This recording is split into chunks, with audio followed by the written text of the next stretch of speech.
Today in England is the 25th of May, also known as Towel Day. Remember where your towel is.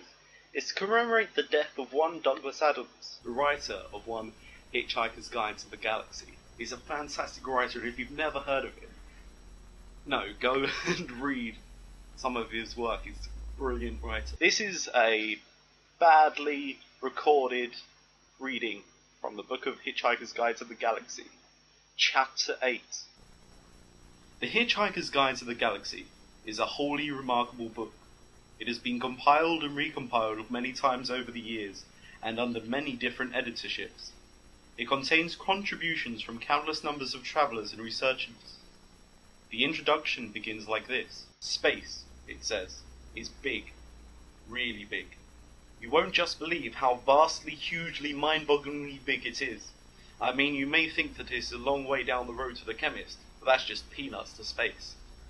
Listen, and so on. After a while, the style sets down a bit, and it begins to tell you the things you really need to know, like the fact that the fabulously beautiful planet spelled Summoning is now so worried about the cumulative erosion by 10 billion visiting tourists a year that any net imbalance between the amount you eat and the amount you excrete while on the planet is surgically removed from your body weight when you leave. To be fair though, when confronted by the sheer enormity of the distance between the stars, better minds than one responsible for the guide's introduction have faltered. Some invite you to consider for a moment a peanut in Reading, and a small walnut in Johannesburg, and other such dizzying concepts.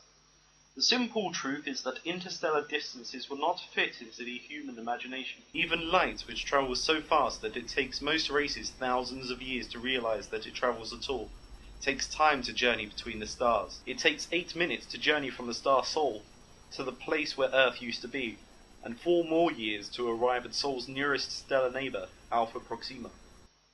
For light to reach the other side of the galaxy, for it to reach Demogran, for instance, takes rather longer, 500,000 years.